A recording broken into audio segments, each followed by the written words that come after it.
பல தமிழ் பெண்கள், சாதனை படைத்த தமிழ் பெண்கள், தங்கள் தங்கள் துறையில சாதனை படைத்தவர்கள் அழைக்கப்பட்டு கௌரவிக்கப்பட்டிருந்தார்.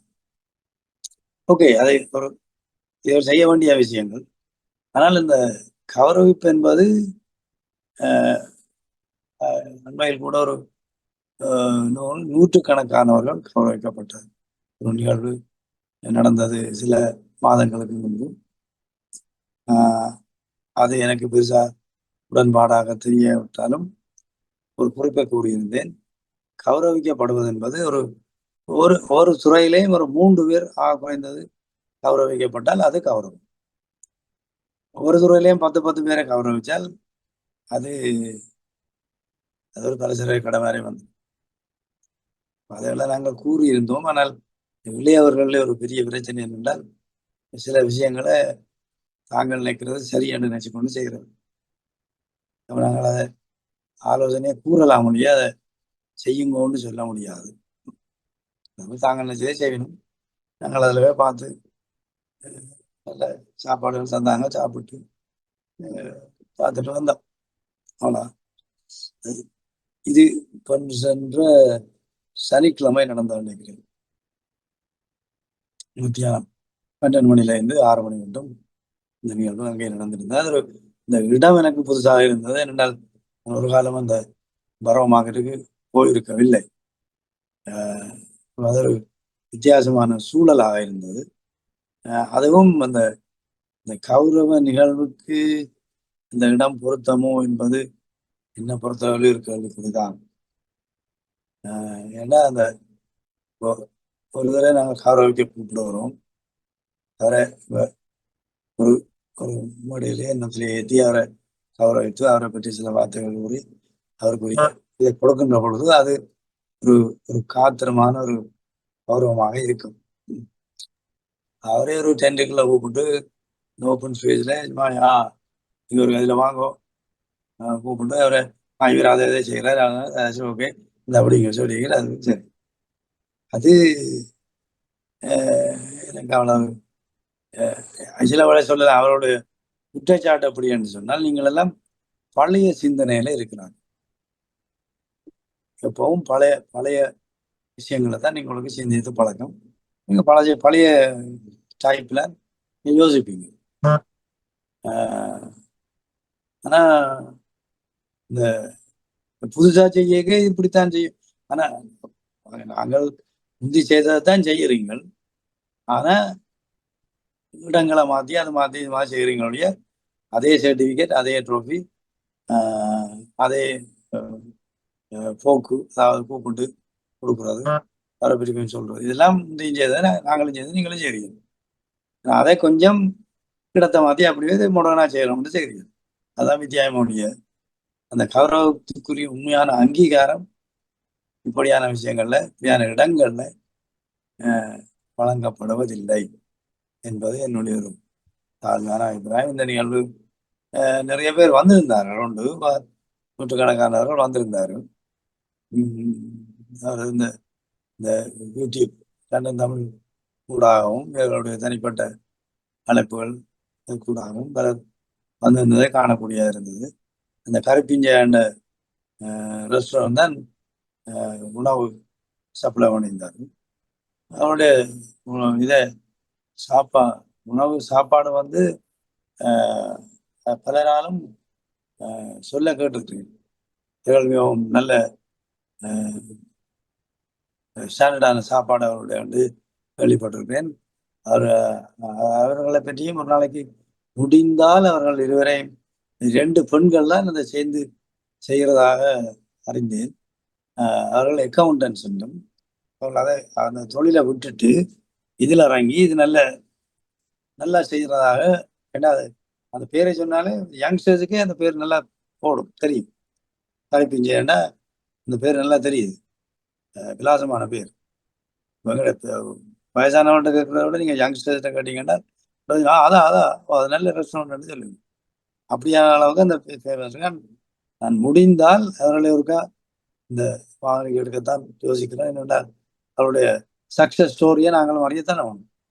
எப்படி ஆரம்பித்தோம், எப்படி சக்ஸஸாக வந்ததுன்றதை நாங்கள் அறிந்து கொள்றது நல்லது. ஏன்னா அது மற்றவர்களுக்கும் அது ஊக்கமா இருக்கும். இப்ப சில பேர் அக்கௌண்டன்டா, எனக்கு தெரிந்த ஒரு அக்கௌண்டன்ட் இருந்தவர் வந்ததுக்கு அக்கௌண்ட் மேலேயே இங்கே பார்க்கல.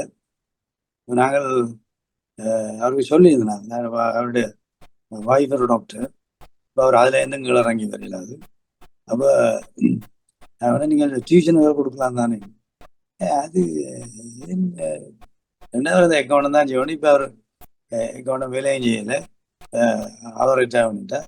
இவர் ரிட்டையர் பண்ண வேண்டிய கட்டம் ரெண்டா நோக்கியா பண்ணிட்டார். ஆக அந்த லட்சியத்தை அவர் அடையாது. மாறாக இந்த 2 பொன்மொழிகளையும் எடுத்தால் அவர்கள் அக்கௌண்டன்ஸ், இளைய வயதினர்கள், அந்த தொழிலை சுவாசீனம் செய்துவிட்டு இப்படி ஒரு தொழில் முயற்சியை துவங்கி ஒரு சக்சஸ் ஸ்டோரி, அந்த சக்சஸ் ஸ்டோரியை நாங்கள் கொண்டு வரலாம். அவர் வெட்டி கண்டிருக்கிறார். அது நான் கனவே பல வருடம் காய்த்த பொழுது அந்த இது ஃபேமஸா இருக்கு. அந்த பேர்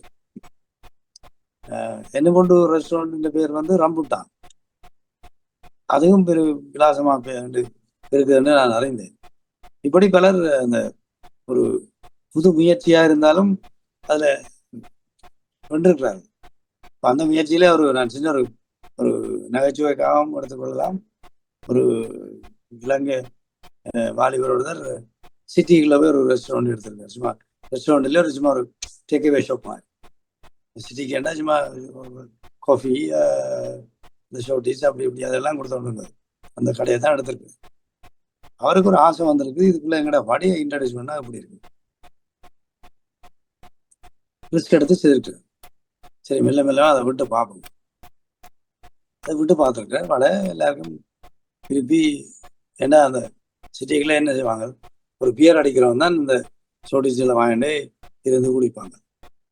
அவனுக்கு இந்த வடை அது பியருக்கு ஒத்து போகும். அப்போ அந்த வடை கொஞ்சம் நல்லா மூவ் பண்ணிடும். அப்ப இவர் அதுக்கு பேர் வைக்கணும் என்றால் வடையண்டு வைக்கல. அது என்ன வடையண்டு வச்சாங்க தெரியாது. அது தமிழ் பேர் வடையண்டு வச்சாங்க தெரிய வராது. அவனோட புத்திசாலி ஸ்பைசி டோனா போட்டிருக்கான். அது அமளியா போதும். அப்ப அதுக்கு பிறகு அவர் என்ன செய்யறதுன்னா சாதுவா இந்த பிரியாணி ஸ்டைல்லையும் ஒரு சின்ன டேக்கிங், ஒரு சின்ன பாக்ஸ்ல போட்டு ஒரு மிக்ஸ் பண்ணி எல்லாத்தையும் போட்டு அதுவும் உடல்.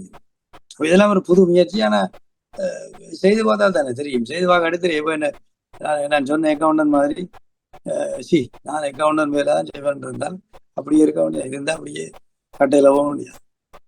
இது அவருடைய புது முயற்சி, வெற்றி. அப்ப அதை நாங்கள் பாராட்டும். அப்படியானவர்கள உண்மையிலே எனக்கு நல்ல விருப்பம். அப்படியானவர்கள் ஏன்னா புது முயற்சியில் ஈடுபட்டு பெரிய சாதனை படுத்தவங்க தான் சொல்லலாம். ஆகவே இவர்களும் அந்த அப்படியான பெண்களை அழைத்து 2 சாதனை விருதுகளை வழங்கியது. ஏதோ ஏதோ ஒரு அளவுக்கு நாங்கள் அதை சரி ஏற்றுக்கொள்ளலாம், பாராட்டிக் கொள்ளலாம் என்று கூறிக்கொள்வது. மூன்றாவதாக இது நேற்று நடந்த நிகழ்வு. தமிழ் தகவல் நடனம் அதோடு சேர்ந்த ஒரு அதனுடைய ஒரு சிஸ்டர் அமைப்பு சென்டர் ஃபார் கம்யூனிட்டி டெவலப்மெண்ட், அதாவது சமூக அபிவிருத்திக்கான நடுவம் என்று கூறலாம். டிஐசி அண்ட் சிசிடி ரெண்டும் ஒன்றாக இருந்தது. என்ன டிஐசியில நாங்கள் ஏற்கனவே இதுல பல தடவைகள் அதை பற்றி காய்த்திருக்கிறோம். திரு காலஞ்சென்ற வரதகுமார் அவர்கள் சேர்த்து வைத்திருந்த ஆவணங்கள், மிக பெருவாரியான ஆவணங்கள் இங்கே டிஎஸ்சியில பக்குவமாக இருந்தது. எல்லாம் காலத்தால் அழியக்கூடாத ஆவணங்கள். ஏனென்றால் எங்களுடைய வரலாறு, போராட்ட காலத்தில் என்னென்ன நடந்தது, விஷயங்கள், சம்பந்தமான விஷயங்கள், பலருடைய சாட்சியங்கள் எல்லாம் அங்கே ஆவணமாக அந்த தொகுப்பாக இருந்தது. அப்ப எங்களுக்கு அந்த கட்டிடம், டிஐசியினுடைய கட்டிடம் விற்க வேண்டிய ஒரு நிலைமை வந்தபடியால் நாங்கள் பில்டிங் விற்கப்பட்டு விட்டது. ஆகவே ஆவணங்களை என்ன செய்வது என்ற ஒரு கேள்விக்குறி வந்தது. அழிக்க முடியாது, எறிய முடியாது, தூக்கி வீச முடியாது. அவர்கள் பத்திரமாக பேணப்பட வேண்டிய சாமான். அவர்கள் தற்கால முறைப்படி அவற்றை டிஜிட்டலைஸ் பண்ணலாம் என்று ஆரம்பித்து ஒரு 2-3 மாதங்கள் எடுத்தது நினைக்கிறேன். அவற்றை நாங்கள் வகைப்படுத்தி இந்த வெவ்வேறாக ஹியூமன் ரைட்ஸ் சம்பந்தமானது, வெறும் சாட்சியங்கள் சம்பந்தமான அப்படியாக ஒரு முறையாக வகைப்படுத்தி அந்த ஆவணங்களை பிரிக்கின்ற வேலைக்கு கிட்டத்தட்ட 2-3 மாதங்கள் எடுத்தது. பல தொகையான ஆவணங்கள் இருந்தது. வகைப்படுத்தின பின்பு அவற்றை டிஜிட்டலைஸ் பண்ண துவங்கினோம். கம்ப்யூட்டரில் போட்டு அவற்றை பதிய துவங்கினோம். அந்த பதிவும் ஓரளவுக்கு செய்யப்பட்டு இப்பொழுது அதவே ஒரு தகுதியான இடத்துல ஸ்டோரேஜில் வைக்கப்பட்டிருக்கு.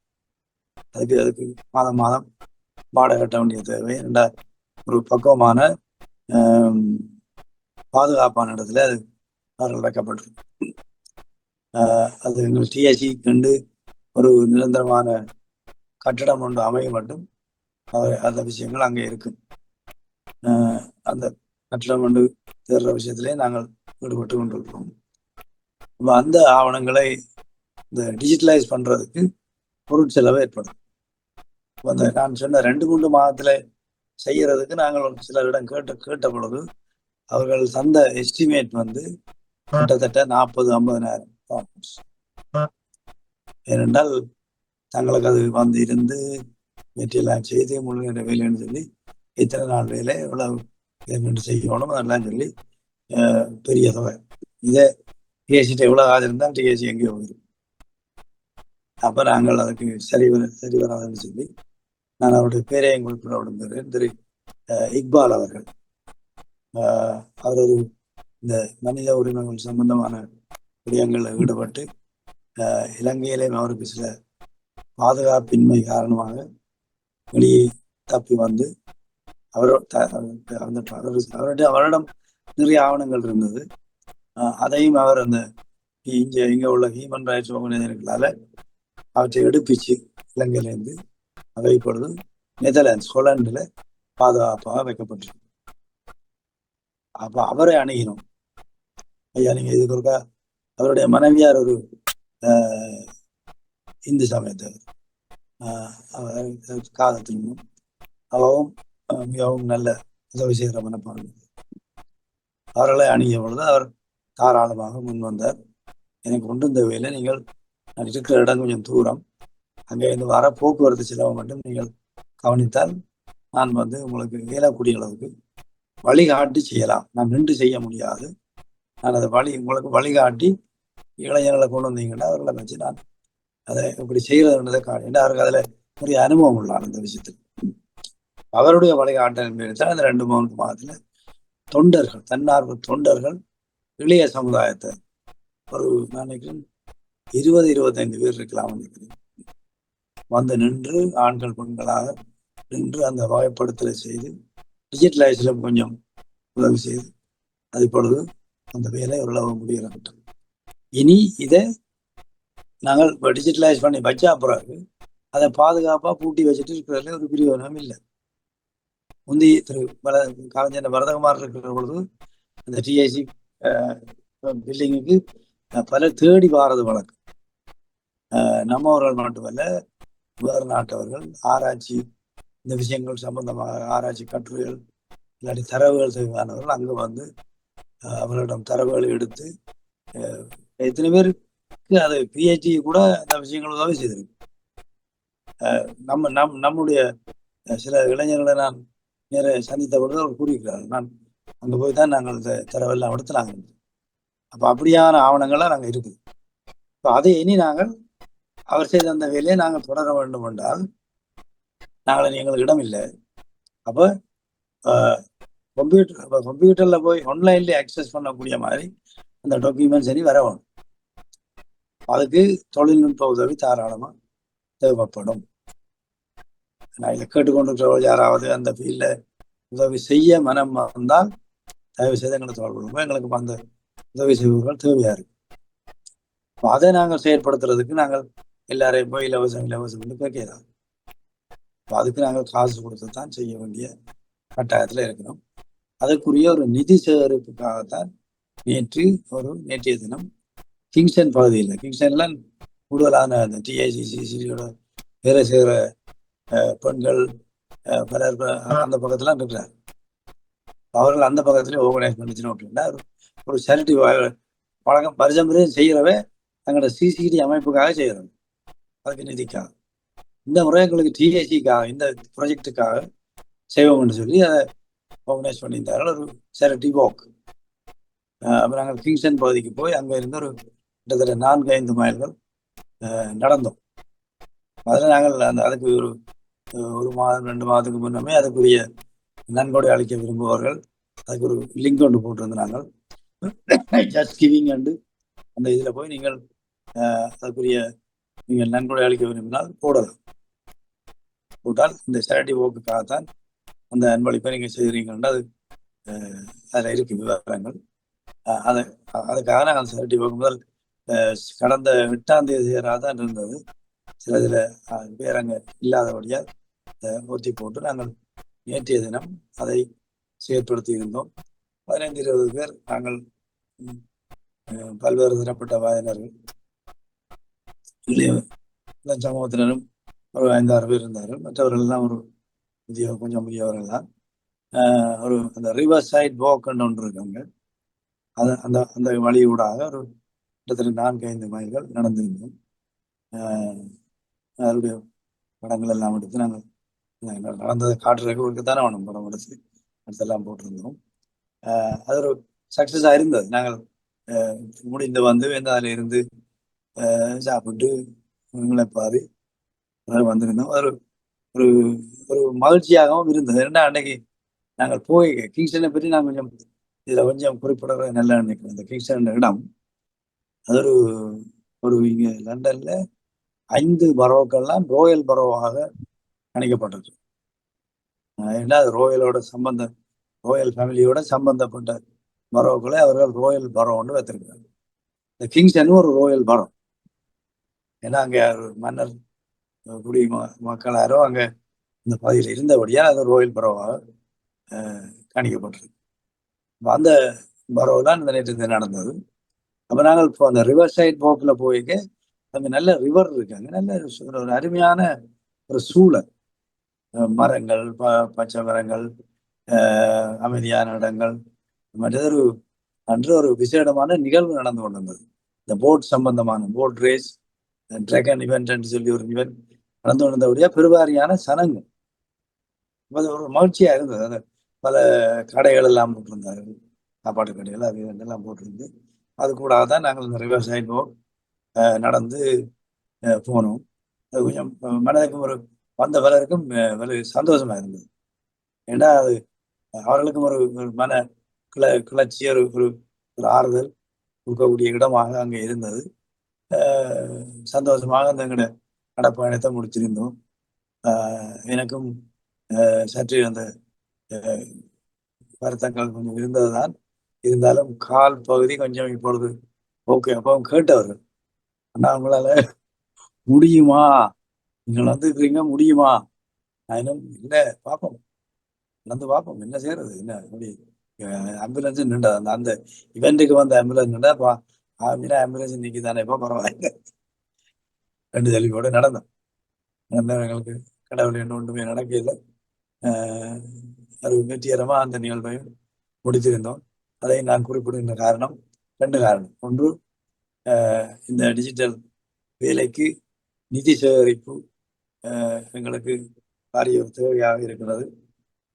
பெரிய அமௌண்ட் தான் தேவைப்படும். ஏன்னா அது கம்ப்யூட்டர் இந்த தொழில்நுட்ப சம்பந்தப்பட்ட விஷயம் பண்ணுறபடியால் பெரிய தேவைப்படும். அதுக்கும் இன்னும் ஒரு நிகழ்வையும் நாங்கள் கிட்டத்தட்ட அக்டோபர்ல நடத்த இருக்கிறோம். சேரிட்டி வாக்கில் அது ஒரு இசை நிகழ்வாகத்தான் இருக்கு, அதை நடத்த இருக்கின்றோம். மக்களுக்கு அறிந்து வைத்துக் கொண்டு தயவு செய்து இப்படியான விடயங்களுக்கு உதவி செய்யணும். இது ஆவணப்படுத்தல் என்பது மிக மிக அவசியமான ஒரு விடயம். நாங்கள் எங்களுடைய வரலாற்றை ஆவணப்படுத்தாவிட்டால் நாங்கள் வருங்கால சந்ததிக்கு செய்கின்ற ஒரு துரோகம் என்றுதான் சொல்லுது. ஆக அதை செய்ய வேண்டிய கடப்பாடு எங்களுக்கும் இருக்குது. இதுதான் நேற்று நடந்த நிகழ்வு. இந்த 3 நிகழ்வுகளையும் நான் தொகுத்து மக்களுக்கு அறிய தர வேண்டும். இப்படியா நிகழ்வுகள் நடக்கின்றது. இவற்றுக்கும் உங்களால் முடிந்த உதவிகளை இப்போ நாங்கள் இந்த ஆவணம் இந்த டிஜிட்டலைசிங்குக்கு தொழில்நுட்ப ரீதியில யாராவது முன்வந்து உதவி செய்ய வந்தால் இருகரம் கூப்பி நாங்கள் அவர்களை வரவேற்கிறோம். வந்து எங்களுக்கு உதவி செய்ய முடிந்தால் தாராளமாக உதவி செய்யுங்கள். இனி